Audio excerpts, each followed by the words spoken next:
नमस्ते। अच्छा, कभी सोचा है कि हमारा जो ये 7 दिनों का हफ्ता है, ये सिर्फ काम और वीकेंड की गिनती से कहीं ज्यादा हो सकता है? क्या हो अगर मैं कहूँ कि इसी में एक बैलेंस्ड लाइफ का कोई प्राचीन ब्लूप्रिंट छिपा है? आज हम शिव महापुराण के पन्नों में उतरेंगे और एक ऐसी ही कमाल की जानकारी को सामने लाएंगे जो हर दिन को एक खास मकसद देती है।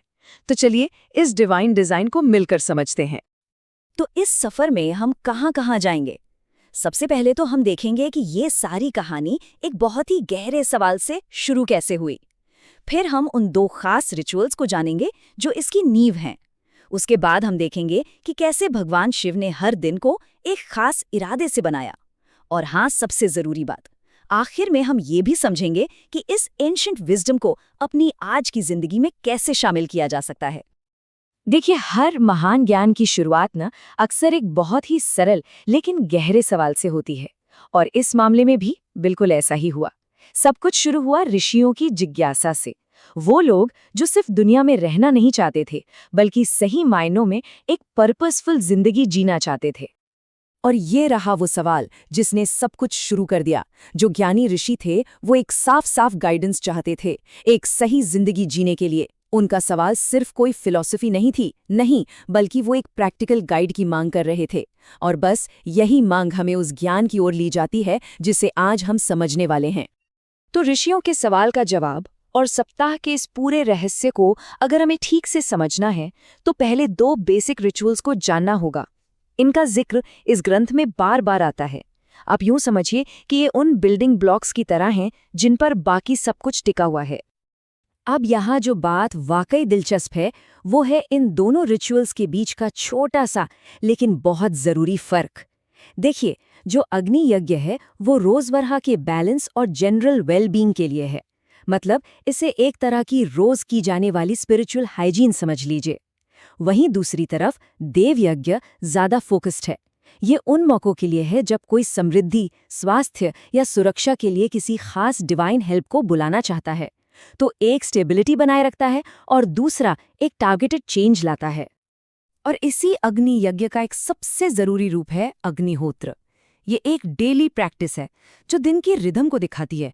इस ग्रंथ के हिसाब से सुबह सूरज को जो आहुति दी जाती है वो लाइफ को ही ऑनर करती है और लंबी उम्र को बढ़ाती है। और शाम की आहुति वो घर में प्रॉस्पेरिटी और अबंडेंस को इनवाइट करती है। कितना खूबसूरत तरीका है ना, यूनिवर्स की एनर्जी के साथ तालमेल बिठाकर दिन की शुरुआत और अंत करने का। तो ठीक है, अब जब हम इन बेसिक प्रैक्टिसेस को समझ गए हैं, तो चलिए इस पूरी टीचिंग के दिल पर आते हैं। मतलब सप्ताह की रचना। ये कोई कोइंसिडेंस नहीं था या समय का कोई रैंडम डिवीजन नहीं था, नहीं, बल्कि ये एक डिवाइन डिजाइन का एक कॉन्शियस एक्ट था। यहाँ समझने की सबसे जरूरी बात यह है कि शिव ने सप्ताह की रचना क्यों की। ग्रंथ में उन्हें संसार वैद्य कहा गया है, यानी कॉस्मिक फिजिशियन। ये बहुत ही पावरफुल मेटाफर है। जरा सोचिए, उन्होंने सप्ताह को किसी विम में नहीं बनाया, बल्कि सभी प्राणियों के दुखों के इलाज के तौर पर बनाया था। ये कंपैशन का एक काम था, यूनिवर्सल वेलबींग के लिए एक पूरा प्लान। और ये देखिए, ये डिवाइन प्लान दिखता कैसा है, वो अब हमारे सामने है। हर एक दिन को एक खास मकसद दिया गया जो ह्यूमन लाइफ के एक बेसिक एस्पेक्ट पर फोकस करता है। जैसे रविवार सेहत के लिए, सोमवार प्रॉस्पेरिटी के लिए, मंगलवार मुश्किलों पर काबू पाने के लिए, और ऐसे ही आगे भी। ये एक पूरी कंप्लीट सिस्टम है जो ये पक्का करती है कि हर हफ्ते जिंदगी के सभी जरूरी एरियाज का ध्यान रखा जाए। ठीक है, तो अब हमें पता है कि हफ्ता क्यों और कैसे बना, लेकिन सबसे एक्साइटिंग सवाल तो अब आता है, आज हम इसका क्या करें? हम इस एंशिएंट थियरी को अपनी मॉडर्न प्रैक्टिस में कैसे बदल सकते हैं? चलिए अब यही पता लगाते हैं। 7 एक पावरफुल नंबर, हफ्ते में 7 दिन, और जैसा कि हम अभी देखेंगे वेलबींग के 7 अलग अलग रास्ते। ये नंबर उस पूरे स्ट्रक्चर का सिंबल है जिसे अब हम दिन ब दिन और करीब से देखने वाले हैं। ये स्लाइड तो असल में इस कॉस्मिक वीक के लिए एक यूजर मैनुअल जैसी है। ये सब कुछ एक साथ ले आती है, दिन, उससे जुड़े देवता, उसका मकसद और सुझाई गई प्रैक्टिस। जैसे सोमवार को देखिए, प्रोस्पेरिटी के लिए घी मिले हुए चावल दान करने का सुझाव है। ये कोई रैंडम काम नहीं है, बल्कि ये नरिशमेंट और अबंडेंस का सिंबल है। या फिर शनिवार को देखिए, तिल का अर्पण, अकाल मृत्यु से बचाने के लिए, जो लाइफ और उसकी मॉर्टैलिटी पर एक बहुत गहरा रिफ्लेक्शन है। ये वाकई में एक माइंडफुल लाइफ जीने के लिए एक कंप्लीट वीकली गाइड है। और जानते हैं, यहाँ मुझे जो बात सबसे ज्यादा जरूरी लगती है वो ये है कि इसका कोई एक ही सही तरीका नहीं है। चाहे कोई मंत्र जाप करे, दान करे या तप करे, ये सिस्टम अविश्वसनीय रूप से फ्लेक्सिबल है।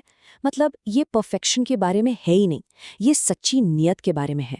हर कोई अपनी कैपेसिटी और रिसोर्सेज के हिसाब से अपने तरीके से इसमें हिस्सा ले सकता है।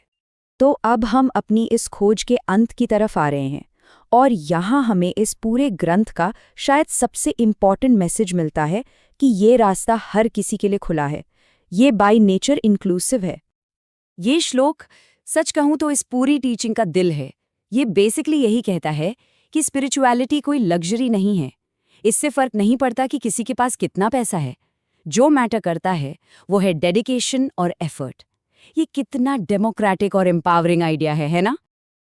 तो सबसे ज़रूरी बात जो हमें समझनी है वो ये है कि ये सिस्टम यूनिवर्सल होने के लिए ही डिज़ाइन किया गया है। नियत और प्रयास यही असली करेंसी हैं। अपने कैपेसिटी के अंदर जो कुछ भी किया जाए वो एक्सेप्टेड है। सच्ची भक्ति, बस यही वो असली चाबी है जो इन सारे फायदों का दरवाज़ा खोलती है। तो इस प्राचीन ज्ञान को देखने के बाद एक सवाल तो मन में उठता ही है। जब हम अपने मॉडर्न कैलेंडर्स को देखते हैं तो हमारी वीकली रिदम क्या दिखाती है? क्या वो सिर्फ काम और आराम का एक साइकिल है, या वो ये भी दिखाती है कि हमारे लिए दिल की गहराइयों में वाकई क्या जरूरी है? सोचने वाली बात है ना?